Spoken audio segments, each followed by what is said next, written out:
अच्छी तरह mask. 99 run पर आपके फेवरेट खिलाड़ी का आउट होना कैसा लगता है? और अब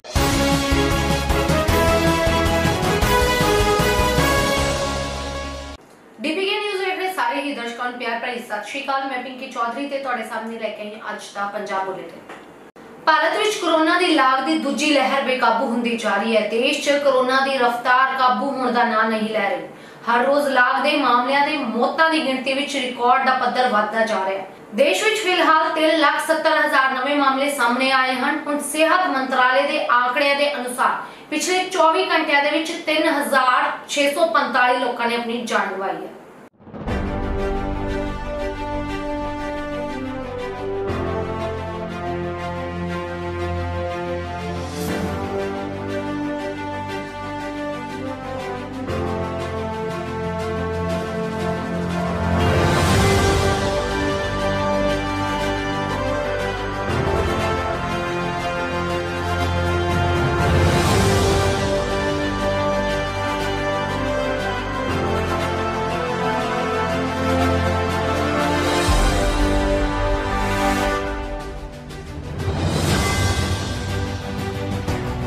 ਬਟਾਲਾ ਦੇ ਸ਼ਮਸ਼ਾਨ ਘਾਟ ਵਿਖੇ ਪੁਲਿਸ ਵੱਲੋਂ ਇੱਕ ਔਰਤ ਦੇ ਅੰਤਿਮ ਸੰਸਕਾਰ ਨੂੰ ਅੱਧ ਵਿਚਾਲੇ ਰੋਕਿਆ ਗਿਆ। ਇਸ ਨਾਲ ਹੀ ਮੌਕੇ ਤੇ ਪਹੁੰਚੀ ਪੁਲਿਸ ਨੇ ਮ੍ਰਿਤਕਾ ਦੀ ਅੱਧ ਜਲੀ ਲਾਸ਼ ਨੂੰ ਕਬਜ਼ੇ 'ਚ ਲੈ ਲਿਆ।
मेरा नाम चंद्रशेखर है। इत्थों जागर नगर तो भाजी। ਕੀ ਮਸਲਾ ਸਾਰਾ? मसला है साडी सिस्टर ही ते ਇਹਦਾ पूनम ਤੇ ਸਾਨੂੰ ਫੋਨ ਆਇਆ ਵਾ ਕਿ ਆਂਦੇ ਆ ਕਿ ਆ ਜਾਓ ਦੇਖ ਲਓ ਉਹਨੂੰ ਆ ਕੇ। ਕੌਣ ਹੁੰਦਾ? ਇਹ ਘਰੋਂ ਹੀ ਆਇਆ ਫੋਨ ਨਨਾਣ ਦਾ। ਤੇ ਮੈਂ ਕਿਹਾ ਦੱਸੋ ਕੀ ਗੱਲ ਹੋਈ ਆ? ਆਂਦੇ ਨਹੀਂ ਤੁਸੀਂ ਆ ਜਾਓ ਬਸ ਉੱਥੇ ਪਹੁੰਚ ਜਾਓ ਤੇ ਮੂੰਹ ਦੇਖ ਲਓ ਆ ਕੇ। ਤੇ ਜਦੋਂ ਆਪਾਂ ਇੱਥੇ ਆਏ ਆ ਆਉਂਦਿਆਂ ਨੂੰ ਸੇਵਾ ਬੁਲਣ ਦਿਆ ਸੀ। ਇਹਨਾਂ ਨੇ ਅੱਗ ਵੀ ਲਾਤੀ ਹੈ। ਕਿੰਨੇ ਵਜੇ ਫੋਨ ਕੀਤਾ? ਇਹਨਾਂ ਨੇ ਫੋਨ ਸਾਨੂੰ ਕੀਤਾ 5 ਵਜੇ ਕੀਤਾ ਜੀ, ਜਦੋਂ ਲੋਕਡਾਊਨ ਦਾ ਟਾਈਮ। ਮੇਰੇ ਘਰ ਵਾਲਾ ਨਾਂ ਕੀ? ਵਿਨੋਦ ਸ਼ਰਮਾ। ਕਿਹੜੇ ਕਰਨ ਦੀ? ਉਹ ਚੰਡੀਗੜ੍ਹ ਐ ਇਸ ਵਕਤ। ਤੁਹਾਨੂੰ ਕੀ ਲੱਗਦਾ? ਹੁਣ ਆਪਾਂ ਵੇਖਦੇ ਜੋ ਵੀ ਸਾਨੂੰ ਡਿੱਕਿਆ ਨਹੀਂ। ਜਦੋਂ ਤੁਸੀਂ ਆਏ ਉਦੋਂ ਕੀ ਦੇਖਿਆ ਤੁਸੀਂ? ਆਪਾਂ ਵੇਖਿਆ ਕਿ ਸੇਵਾ ਬੁਲਣ ਦਿਆ ਸੀ, ਅੱਗ ਲਾਤੀ ਸੀ। ਆਪਾਂ ਇਹਨਾਂ ਪੁੱਛਿਆ ਕਿਉਂ ਵੀ? ਆਂਦੇ ਨਹੀਂ ਆਪਾਂ ਛੇਤੀ ਕਰਤਾ ਲੋਕਡਾਊਨ ਕਰਕੇ ਸੰਸਕਾਰ। ਹਾਂਜੀ ਪੁਲਿਸ ਨੂੰ ਆਪਾਂ ਇਹੋ ਕਿਹਾ ਕਿ ਡੈਥ ਆਪਣੇ ਸਾਨੂੰ ਲੱਗਦਾ ਮਰਡਰ ਕੇਸ ਕੀ ਆ ਕੁਛ ਵੀ। ਹਾਂਜੀ 2009 2 ਬੱਚੇ, ਇੱਕ ਬੇਟਾ ਇੱਕ ਬੇਟੀ ਹੈ। ਠੀਕ ਹੈ। ਹੁਣ ਇਨਸਾਫ ਚਾਹੁੰਦੇ ਆਪਾਂ, ਜੋ ਵੀ ਆ ਬਣਦੀ ਕਾਰਵਾਈ ਜੋ ਵੀ। ਕੀ ਲੱਗਦਾ ਹੈ ਕਿ ਤੁਹਾਡੀ ਸਿਸਟਰ ਕੋਈ ਤੰਗ ਕਰਨ ਚਾਹੁੰਦੀ ਸੀ? ਨਹੀਂ ਕੋਈ ਨਹੀਂ, ਸਾਡੇ ਨਾਲ ਗੱਲ ਹੁੰਦੀ ਸੀ, ਕੋਈ ਨਹੀਂ ਇਹੋ ਜਿਹਾ ਕੋਈ ਚੱਕਰ ਨਹੀਂ।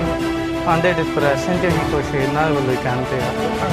ਹਾਂ ਤੰਗ ਪਤਾ ਨਹੀਂ। ਮੇਰਾ ਨਾਮ ਬਲਦੇਵ ਹੈ ਜੀ। ਮੈਂ ਇਹਨਾਂ ਦੀ ਗੁਆਂਢੀ ਹਾਂ। ਦੇਖੋ ਜਾ ਕੇ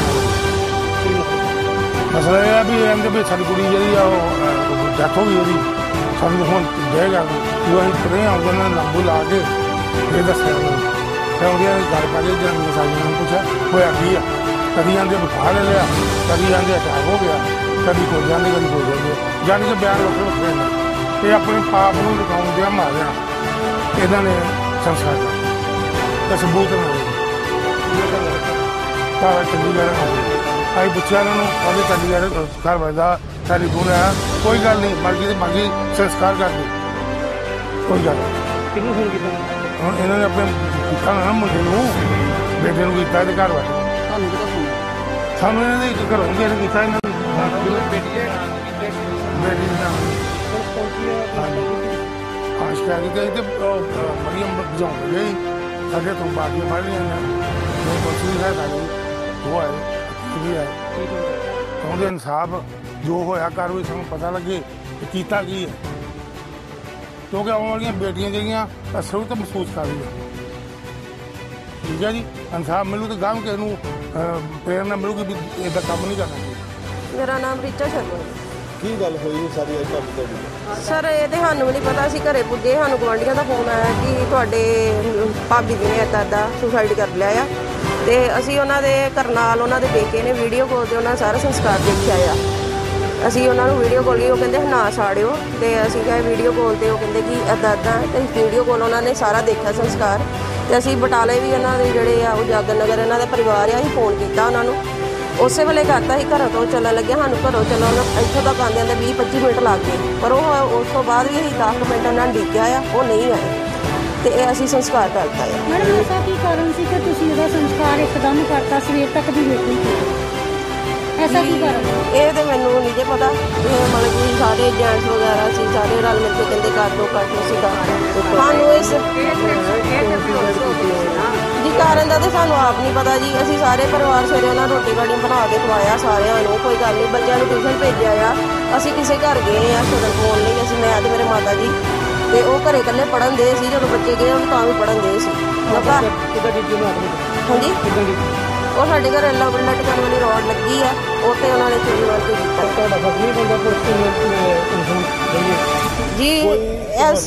ਇਸ ਦੇ ਬਾਰੇ ਮੈਨੂੰ ਕੋਈ ਨੌਲੇਜ ਨਹੀਂ ਹੈਗੀ ਤੇ ਕਿ ਪੁਲਿਸ ਨੂੰ ਕਹਿਣਾ ਨਹੀਂ ਕਹਿਣਾ। ਤੁਸੀਂ ਸੰਸਕਾਰ ਕਰਨ ਆ ਗਏ ਵਿਦਆਊਟ ਉਹਦੇ ਪੇਰੈਂਟਸ ਦੇ ਵਿਦਆਊਟ ਕੰਪਲੇਨ ਕੀਤੀ ਆ ਫਸਟ ਸਟੈਪ ਤੇ ਤੁਹਾਡਾ ਇਹੀ ਬਣਦਾ ਸੀਗਾ ਕਿ ਤੁਸੀਂ ਪੁਲਿਸ ਨੂੰ ਕੰਪਲੇਨ ਕਰੋ ਤੁਸੀਂ ਕਿਉਂ ਨਹੀਂ ਕੀਤੀ?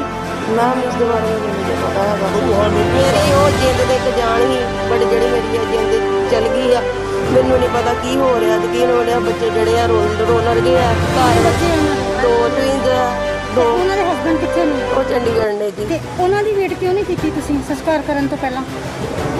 ਜੀ ਉਹਨਾਂ ਨੂੰ ਪਤਾ ਉਹਨਾਂ ਦੇ ਹਸਬੰਡ? ਹਾਂਜੀ ਉਹਨਾਂ ਵੀਡੀਓ ਕਾਲ ਵਿਖਾਇਆ ਸੀ। ਮੈਡਮ ਵੀਡੀਓ ਕਾਲ ਤੇ ਨਹੀਂ ਇੱਥੇ ਕਿਹੜੀ ਕੋਈ ਐਮਰਜੈਂਸੀ ਲੱਗੀ ਹੈ ਤੁਸੀਂ ਉਹਨਾਂ ਦੀ ਵੀ ਵੇਟ ਕਿਉਂ ਨਹੀਂ ਕੀਤੀ ਹਸਬੰਡ ਦੀ ਵੀ? ਜੀ ਇਹ ਸਾਰੇ ਗਲੀ ਵਾਲੇ ਕਹਿੰਦੇ ਕਰ ਦੋ ਤੇ ਕਰਤਾ ਜੀ ਇਸ ਵਾਰ ਮੈਨੂੰ ਕੋਈ ਓਕੇ ਜੀ ਹਾਂਜੀ ਥੈਂਕ ਕੀ ਗੱਲ ਹੋਈ ਘੰਟਾ ਅੱਧਾ ਘੰਟਾ ਪਹਿਲਾਂ ਮੈਨੂੰ ਟੈਲੀਫੋਨ ਆਇਆ ਉਹਦਾ 11 ਸਾਲ ਪਹਿਲਾਂ ਵਿਆਹ ਹੈ ਉਹਦੇ ਜਿਹੜੇ ਸਹੁਰਾ ਪਰਿਵਾਰ ਉਹਨਾਂ ਨੇ ਉਹਦੀ ਡੈਥ ਹੋ ਗਈ ਉਹਨਾਂ ਸਾਲ ਪੁਰਾਣ ਦੇ ਸੰਸਕਾਰ ਕਰ ਰਹੇ ਅਸੀਂ ਤੁਰੰਤ ਫਿਰ ਉਹਦੇ ਘਰ ਪਹੁੰਚੇ ਮੁੜ ਕੇ ਪਤਾ ਲੱਗਾ ਸੇਵਾਂ ਦੇ ਵਿੱਚ ਕਿਉਂ ਜਾਣ ਕੇ ਆਉਂਦੇ ਹੀ ਉਹ ਪਹਿਲਾਂ ਸਾਨੂੰ ਕਿਉਂਕਿ ਟੇਕਾ ਭਰਾ ਵੀ ਜਿਹੜਾ ਬਾਅਦ 2-3 ਮਿੰਟ ਬਾਅਦ ਆਇਆ ਉਹਨਾਂ ਨੂੰ ਛੱਪ ਜਾ ਰਿਹਾ ਨਾ ਮਾਰਿਆ ਅਸੀਂ ਤੁਰੰਤ ਆਉਣ ਕੇ ਆਪਣੇ ਜਿਹੜਾ ਕਰਾਉਣ ਇਹ ਸਾਡੀ ਪੂਨਮ ਵਾਈਫ ਆਫ ਮਨੋਜ ਕੁਮਾਰ ਸ਼ਰਮਾ ਭੰਡਾਰੀ ਮੱਲਾ ਇਹਦੇ 2 ਬੱਚੇ ਨੇ ਇੱਕ ਬੇਟਾ ਦੀ ਬੇਟੀ ਹੁਣ ਜੋ ਵੀ ਤੱਕ ਸਾਹਮਣੇ ਆਉਗਾ हम काम कर रहे हैं। ਪੰਜਾਬ ਕਾਂਗਰਸ ਦਾ ਕਲੇਸ਼ ਵੱਧਦਾ ਜਾ ਰਿਹਾ ਹੈ ਵਿਧਾਇਕ ਖੁੱਲੀ ਬਗਾਵਤ ਤੇ ਉਤਰ ਰਹੇ ਹਨ ਇਸ ਵਾਰੀ ਬਾਗੀ ਸੁਰ ਮਾਝੇਵਾਲ ਤੋਂ ਜ਼ਿਆਦਾ ਹਨ ਤੇ ਹੁਣ ਹਰਪਾਲ ਚੀਮਾ ਵੀ ਇਹ ਬਗਾਵਤ ਦੇ ਸੁਰਾਂ ਦੇ ਵਿੱਚ ਸ਼ਾਮਿਲ ਹੋ ਗਏ ਹਨ। ਹੁਣ ਕਿਉਂ ਚੁੱਪ ਬੈਠੇ ਨੇ ਕਿ ਹੁਣ ਇਹਨਾਂ ਸਾਰਿਆਂ ਨੂੰ ਚਾਹੀਦਾ ਕਿ ਤੁਰੰਤ ਅਸਤੀਫਾ ਦੇਣ। ਮੈਂ ਸਮਝਦਾ ਕਿ ਪੰਜਾਬ ਦਾ ਮੁੱਖ ਮੰਤਰੀ ਬਿਲਕੁਲ ਲੁੱਕ ਕੇ ਬੈਠਾਗਾ ਬਿਲਕੁਲ ਉਹਨੇ ਪੰਜਾਬ ਲਵਾਰਾ ਛੱਡਿਆ ਹੋਇਆਗਾ। ਅੱਜ ਕੈਪਟਨ ਸਾਹਿਬ ਸਭ ਤੋਂ ਨਿਕੰਮਾ ਨਖਿੱਤੇ ਮੁੱਖ ਮੰਤਰੀ ਸਾਬਤ ਹੋਇਆ। ਕੈਪਟਨ ਸਾਹਿਬ ਦੇ ਦਿਨ ਮੁੱਕ ਚੁੱਕੇ ਨੇਗੇ ਕੈਪਟਨ ਸਾਹਿਬ ਬਹੁਤ ਕਮਜ਼ੋਰ ਹੋ ਚੁੱਕੇ ਨੇਗੇ ਕੈਪਟਨ ਸਾਹਿਬ ਦੇ ਵਿੱਚ ਕੋਈ ਵਿਲ ਪਾਵਰ ਨਹੀਂ ਰਹੀ ਹੈਗੀ। ਕੈਪਟਨ ਸਾਹਿਬ ਆਪਣੇ ਹੀ ਇੱਕ ਸਾਥੀ ਦਾ ਸਾਹਮਣਾ ਕਰਨ ਤੋਂ ਮੈਂ ਸਮਝਦਾ ਡਰ ਰਹੇ ਨੇ। ਰੰਧਾਵਾ ਸਾਹਿਬ ਨੇਗੇ ਜਾਂ ਨਵਜੋਤ ਸਿੰਘ ਸਿੱਧੂ ਨੇ ਜਾਂ ਹੋਰ ਨੇ ਜਦੋਂ 28/8/2018 ਨੂੰ ਪੰਜਾਬ ਦੀ ਵਿਧਾਨ ਸਭਾ ਦੇ ਵਿੱਚ report justice Ranjit Singh commission ਦੀ ਰਿਪੋਰਟ ਪੇਸ਼ ਹੋਈ ਸੀ ਤਾਂ ਉਸ ਸਮੇਂ ਲੋਕ ਝੋਲੀਆਂ ਅੱਟ ਰਹੇ ਸੀ ਇਨਸਾਫ ਮੰਗ ਰਹੇ ਸੀ ਕੈਪਟਨ ਸਾਹਿਬ ਤੋਂ। ਹੁਣ ਕਿਉਂ ਚੁੱਪ ਬੈਠੇ ਨੇ ਕਿ ਹੁਣ ਇਹਨਾਂ ਸਾਰਿਆਂ ਨੂੰ ਚਾਹੀਦਾ ਕਿ ਤੁਰੰਤ ਅਸਤੀਫਾ ਦੇਣ। ਮੁੱਖ ਮੰਤਰੀ ਆਪਣੀ ਮੀਟਿੰਗ ਸਿਰਫ ਤੇ ਸਿਰਫ 2022 ਦੀ ਇਲੈਕਸ਼ਨ ਜਿਹੜੀ ਆ ਰਹੀਆਂ ਨੇਗੀਆਂ ਕਿ ਵੋਟਾਂ ਕਿਵੇਂ ਲੈਣੀਆਂ ਨੇਗੀਆਂ, ਵੋਟਾਂ ਦਾ ਕਿਵੇਂ ਪ੍ਰਬੰਧ ਕਰਨਾ ਹੈਗਾ, ਕਿਵੇਂ ਪੰਜਾਬ ਦੇ ਲੋਕਾਂ ਦੇ ਅੱਖਾਂ 'ਚ ਮਿੱਟੀ ਪਾਉਣੀ ਹੈ, ਕਿਵੇਂ ਧੂੜ ਪਾਉਣੀ ਹੈ, ਉਹਦੇ ਲਈ ਕੰਮ ਕਰ ਰਹੇ ਨੇਗੇ। ਅੱਜ ਪੰਜਾਬ ਵਿੱਚ ਕਰੋਨਾ ਦੀ ਕਿੰਨੀ ਤੇਜ਼ੀ ਨਾਲ ਫੈਲ ਰਿਹਾ, ਕੈਪਟਨ ਸਾਹਿਬ ਨੇ ਦੱਸੋ ਮੈਨੂੰ ਇੱਕ ਵੀ ਹਸਪੀਟਲ ਪੰਜਾਬ ਦਾ ਚੈੱਕ ਕੀਤਾ? Single hospital. ਮੇਰੀ ਕੈਪਟਨ ਸਾਹਿਬ ਨੂੰ ਬੇਨਤੀ ਹੈ, ਜ਼ਿਆਦਾ ਦੂਰ ਨਹੀਂ ਜਾ ਸਕਦੇ, ਆ 2-3 ਕਿਲੋਮੀਟਰ ਤੇ ਮੋਹਾਲੀ ਦਾ ਹਸਪੀਟਲ ਹੈ, ਇਹਨੂੰ ਚੈੱਕ ਕਰ ਲਓ। ਆ 2-3 ਕਿਲੋਮੀਟਰ ਤੇ ਬਰੂੜ ਦਾ ਹੋਊਗਾ, 10 ਕਿਲੋਮੀਟਰ ਤੇ ਜੀਰਕਪੁਰ ਦਾ ਹੋਊਗਾ, ਡੇਰਾਬੱਸੀ ਦਾ ਹੋਊਗਾ। ਤੁਸੀਂ ਮੈਨੂੰ ਪਤਾ ਤੁਸੀਂ ਫਰੀਦਕੋਟ ਨਹੀਂ ਜਾ ਸਕਦੇ, ਫਿਰੋਜ਼ਪੁਰ ਨਹੀਂ ਜਾ ਸਕਦੇ, ਤੁਸੀਂ ਨਹੀਂ ਜਾ ਸਕਦੇ ਉੱਥੇ ਤੁਸੀਂ ਕੰਪੀਟੈਂਟ ਨਹੀਂ ਰਹੇ ਹੈਗੇ। ਤੁਸੀਂ ਨੇੜੇ ਹੀ 15-20 ਕਿਲੋਮੀਟਰ ਤੱਕ ਹਸਪੀਟਲ ਚੈੱਕ ਕਰ ਲਓ, ਤੁਸੀਂ ਨੇੜੇ ਹੀ ਮਰੀਜ਼ਾਂ ਕੋਲੇ ਜਾਇਓ। ਮੈਂ ਸਮਝਦਾ ਕਿ ਪੰਜਾਬ ਦਾ ਮੁੱਖ ਮੰਤਰੀ ਬਿਲਕੁਲ ਲੁੱਕ ਕੇ ਬੈਠਾਗਾ, ਬਿਲਕੁਲ ਉਹਨੇ ਪੰਜਾਬ ਲਵਾਰਸ ਛੱਡਿਆ ਹੋਇਆਗਾ। ਅੱਜ ਕੈਪਟਨ ਸਾਹਿਬ ਸਭ ਤੋਂ ਨਿਕੰਮਾ ਨਖਿੱਧ ਤੇ ਮੁੱਖ ਮੰਤਰੀ ਸਾਬਤ ਹੋਇਆ। ਬਿਲਕੁਲ ਸਾਡੀਆਂ ਆਮ ਆਦਮੀ ਪਾਰਟੀ ਜਿੰਨੇ ਵੀ ਵਲੰਟੀਅਰ ਸਾਹਿਬਾਨ ਨੇ, ਜਿੰਨੇ ਵੀ ਲੀਡਰ ਸਾਹਿਬਾਨ ਨੇ, ਸਭ ਨੂੰ ਮੇਰੀ ਸਿਨਮਰ ਬੇਨਤੀ ਆ ਕਿ ਸਾਰੇ ਪਲਾਜ਼ਮਾ ਆਪਣਾ ਬਲੱਡ ਜਿਹੜੇ ਕੋਵਿਡ ਪੋਜ਼ਿਟਿਵ ਰਹੇ ਨੇਗੇ, ਜਿਹੜੇ ਮੈਂ ਸਮਝਦਾ ਠੀਕ ਹੋ ਚੁੱਕੇ ਨੇ, ਉਹਨਾਂ ਸਾਰਿਆਂ ਨੂੰ ਬੇਨਤੀ ਹੈ ਕਿ ਆਪਣਾ ਪਲਾਜ਼ਮਾ, ਆਪਣਾ ਬਲੱਡ ਜਿਹੜਾ ਹੈਗਾ ਨੇੜੇ ਦੇ ਜਿਹੜੇ ਹਸਪੀਟਲ ਨੇ ਜਾਓ, ਉੱਥੇ ਜਾ ਕੇ ਡਾਕਟਰ ਨੂੰ ਜਿਹੜੀ ਆ ਲਿਖਤੀ ਤੌਰ ਤੇ ਬੇਨਤੀ ਕਰੋ ਔਰ ਆਪਣਾ ਖੂਨ ਜਾਂ ਆਪਣਾ ਪਲਾਜ਼ਮਾ ਦਾ। ਕਿਉਂਕਿ ਮੈਂ ਹੈਰਾਨ ਹੈਗਾ ਕਿ ਕੈਪਟਨ ਸਾਹਿਬ ਕੋਲ ਬੜੇ ਪੁਖਤਾ ਸਬੂਤ ਨੇ ਕਿ ਗੱਲਬਾਤ ਚੱਲ ਰਹੀ ਹੈ। ਸਾਡੇ ਨਾਲ ਅਜੇ ਤੱਕ ਨਵਜੋਤ ਸਿੰਘ ਸਿੱਧੂ ਦੀ ਕੋਈ ਗੱਲਬਾਤ ਨਹੀਂ ਚੱਲੀ। ਜਦੋਂ ਗੱਲਬਾਤ ਚੱਲੇਗੀ ਤੁਹਾਨੂੰ ਦੱਸਾਂਗੇ। ਇੱਥੇ ਪਤਾ ਲੱਗਦਾਗਾ ਕਿ ਕੈਪਟਨ ਸਾਹਿਬ ਦੀਆਂ ਲੱਤਾਂ ਜਾਣ ਨਹੀਂ ਰਹੀ। ਇੱਥੋਂ ਪਤਾ ਲੱਗਦਾਗਾ ਕਿ ਕਿੰਨਾ ਡਰਪੋਕ ਮੁੱਖ ਮੰਤਰੀ ਬਣ ਚੁੱਕਿਆ ਹੈਗਾ। ਉਹ ਆਪਣੇ ਹੀ ਕਲੀਗ ਤੋਂ ਡਰ ਰਿਹਾ ਹੈਗਾ, ਉਹ ਆਪਣੇ ਹੀ ਸਾਥੀ ਤੋਂ ਡਰ ਰਿਹਾ ਹੈਗਾ। ਇਹ ਉਹਦੀ ਕਮਜ਼ੋਰੀ ਦੀ ਨਿਸ਼ਾਨੀ ਆ। ਜੇਕਰ ਅੱਜ ਕੈਪਟਨ ਸਾਹਿਬ ਨੇ ਗੱਲ ਕਹੀ ਹੈ ਤਾਂ ਇੱਥੋਂ ਸਾਫ਼ ਝਲਕਦਾ ਕਿ ਕੈਪਟਨ ਸਾਹਿਬ ਦੇ ਦਿਲ ਪੁੱਗ ਚੁੱਕੇ ਨੇਗੇ, ਕੈਪਟਨ ਸਾਹਿਬ ਬਹੁਤ ਕਮਜ਼ੋਰ ਹੋ ਚੁੱਕੇ ਨੇਗੇ, ਕੈਪਟਨ ਸਾਹਿਬ ਦੇ ਵਿੱਚ ਕੋਈ ਵਿਲ ਪਾਵਰ ਨਹੀਂ ਰਹੀ ਹੈਗੀ। ਕੈਪਟਨ ਸਾਹਿਬ ਆਪਣੇ ਹੀ ਇੱਕ ਸਾਥੀ ਦਾ ਸਾਹਮਣਾ ਕਰਨ ਤੋਂ ਮੈਂ ਸਮਝਦਾ ਡਰ ਰਹੇ। ਭਾਰਤ 'ਚ ਮਹਾਮਾਰੀ ਦੀ ਦੂਜੀ ਲਹਿਰ ਦੇ ਸੰਦਰਭ ਵਿੱਚ ਬ੍ਰਿਟਿਸ਼ ਪ੍ਰਧਾਨ ਮੰਤਰੀ ਬੋਰਿਸ ਜੌਨਸਨ ਦੇ ਬੁਲਾਰੇ ਨੇ ਕਿਹਾ ਹੈ ਕਿ ਇਸ ਪ੍ਰਕਿਰਿਆ ਦੀ ਨਿਰੰਤਰ ਸਮੀਖਿਆ ਕੀਤੀ ਜਾ ਰਹੀ ਹੈ। ਇੰਗਲੈਂਡ ਦੇ ਸਿਹਤ ਮੰਤਰੀ ਮੈਟ ਹੈਨਕੌਕ ਨੇ ਕਿਹਾ ਹੈ ਕਿ ਇੰਗਲੈਂਡ ਕੋਲ ਇਸ ਵੇਲੇ ਭਾਰਤ ਨੂੰ ਦੇਣ ਲਈ ਕੋਰੋਨਾ ਵੈਕਸੀਨ ਦੀ ਕੋਈ ਵਾਧੂ ਖੇਪ ਨਹੀਂ ਹੈ, ਕਿਉਂਕਿ ਸਾਡਾ ਦੇਸ਼ ਖੁਦ ਕੋਰੋਨਾ ਵਾਇਰਸ ਦੀ ਘਾਤਕ ਲਹਿਰ ਨਾਲ ਸਾਹਮਣਾ ਕਰ ਰਿਹਾ ਹੈ। And I'll start by talking about events around the world. We've all seen the harrowing pictures of what's happening in India, and I think it pains each one of us who's seeing those scenes, not least because the bonds between our countries are so strong. They're ties of family and of friendship. I've been in constant contact with my Indian counterpart, and we worked over the weekend to put together our first package of support of ventilators and oxygen concentrators. More supplies will be arriving later this week. I've also been working with the Health Minister for Northern Ireland, Robin Swan, to donate large-scale oxygen production equipment from Northern Ireland capable of producing over 1,000 litres of oxygen per minute, which is one of the main needs of the people of India. And I'd like to thank Robin for the incredible hard work he's done in getting this positioned it is so that we can get it sent to India where we can produce that oxygen that's so badly needed. Everyone across this whole United Kingdom stands side by side with the people of India in these troubled times. Because in this battle against coronavirus, we're all on the same side. This fight is a global fight. And when other nations face their hour of need, as we've faced our hour of need here at home, we'll be there. The situation in India is a stark reminder that this isn't over yet. It shows how important it is that we are vigilant here at home. And Professor Van Tam will take us through the data in a moment, but just before we do, I want to give an update on the vaccination program. This morning we published new data giving the first concrete evidence of how much vaccines reduce transmission within households. We've seen already that a vaccine reduces your chances of catching COVID by around 2/3. This new data looked at people who tested positive after having received one dose of the vaccine and found that they were up to 50% less likely to pass on the disease to someone else in their household. And we're looking at whether the second dose gives an even bigger effect. We know that indoor settings have the highest risk of transmission, so these results are really encouraging in terms of the impact of the vaccine on reducing transmission. We're finding out more and more about the different layers of protection you get from the vaccine and how it's impacting in the real world. In summary, we think that you get around 2/3 protection against catching the disease at all, around 4/5 reduction in your likelihood of ending up in hospital, and around 85% protection from dying of COVID. That's the protection you get from one dose. And in addition to all that, you're up to half as likely to pass it on to somebody else that you live with. We expect the benefits to be even greater after 2 doses, and we're monitoring that carefully. But what this means is the evidence is stacking up that the vaccine protects you, protects your loved ones, and it is the way out of this pandemic. The overall effectiveness of the vaccination program comes from just 2 things.